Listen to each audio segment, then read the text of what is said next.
Hello everyone, welcome to New Gen Politics. Americans don't want to fight for their country anymore. According to a recent Newsweek article, the majority of American adults would not be willing to serve in the military were the US to enter into a major war. Recent polling has found that public confidence in the armed forces appears to be waning.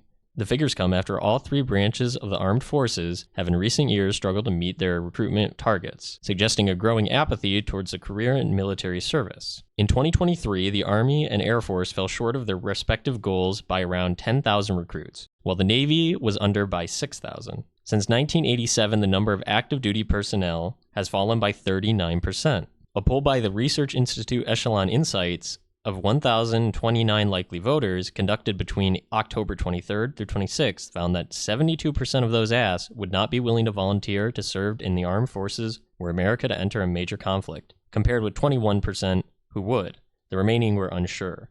Tom Schugert, a senior fellow at the Center for a New American Security and a former Navy attack submarine commander, told Newsweek, quote, "I'm very skeptical of that being accurate because I think the why you're in a war can dramatically change the answer to this question. I was in the military before 9/11. A lot of society didn't really think about the military very much before then. So what's causing this? Why do Americans not want to serve? Well, there's a whole host of reasons, but you can file it under one phrase. Americans don't see the benefit of serving for their country.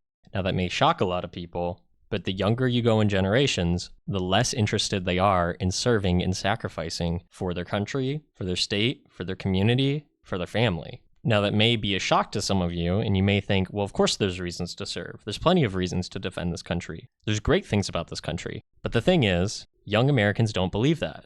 And just saying it doesn't change their minds. If you believe there are good things about this country, you have to convince them that there are. Because right now, what are the reasons to fight? No, really, what are the reasons to fight and die for this country? If you are someone who's poor, who gets eaten on both ends between taxes and inflation, if you can't find a job because immigrants have stormed the market or companies have gone overseas, if you can't find a romantic partner because young people, nearing 70%, are single and sexless, if you can't find religion if you were never taught it because you grew up in a secular society, if you've been pushed since day one to believe that you are the center of the universe, that you should be individualistic, that your identity is fluid and not based on your surroundings and your interactions, it's solely based on your feelings, there's no reason to sacrifice. There's no benefit. What do I get from serving in the military? Less money than I probably would at basically any other job. A higher risk of dying, especially that America seems to be fueling the war machine and wanting to go to war in Israel, Ukraine, and China. We seem to want to start a three-sided war, and maybe even more, for reasons that don't benefit the average American and don't make their lives easier. And finally, Americans' mental health is so poor that they barely have the strength to hold on, to live. They don't have the strength to die for someone else. These are problems that America created for itself.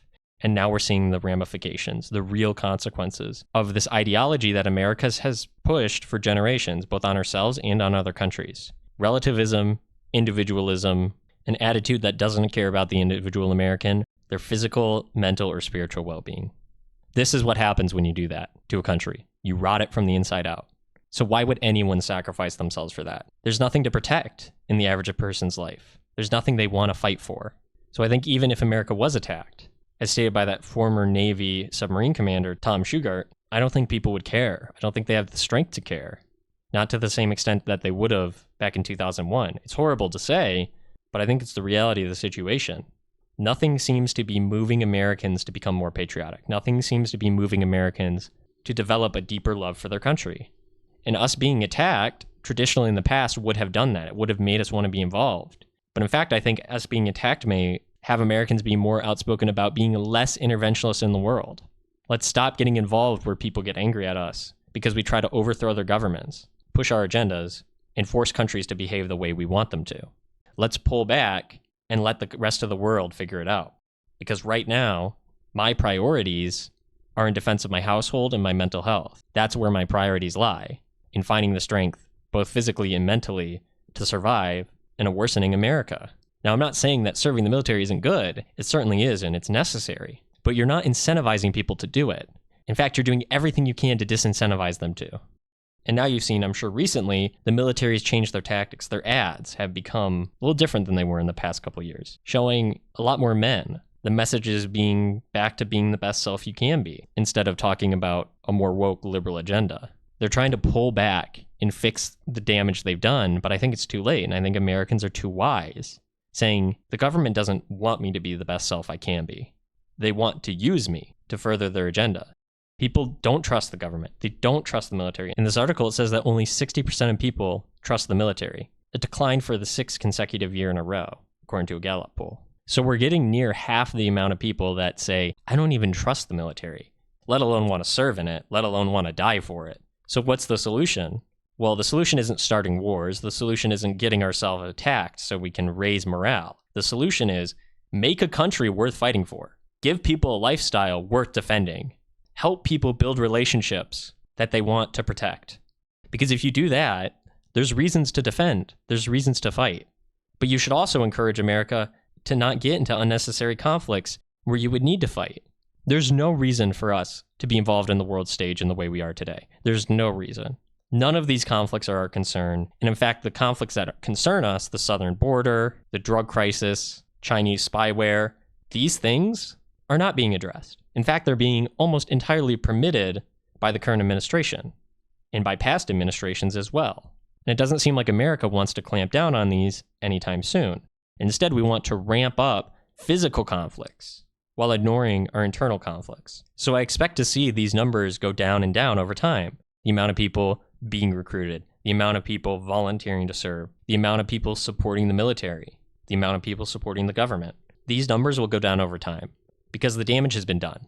A lot of times in politics, you rarely see the consequences of your actions immediately. They often show themselves later down the road at a point where it's nearly impossible to fix it, at least not quickly. And that is what's happening right now. So what do you think we should do to help the situation? Is there any way we can encourage Americans to fight for our country? And are there even any reasons to fight for our country right now, both from the perspective of the individual soldier and from the perspective of the US government? Let me know down in the comments below. And as always, don't forget to like, share, and subscribe.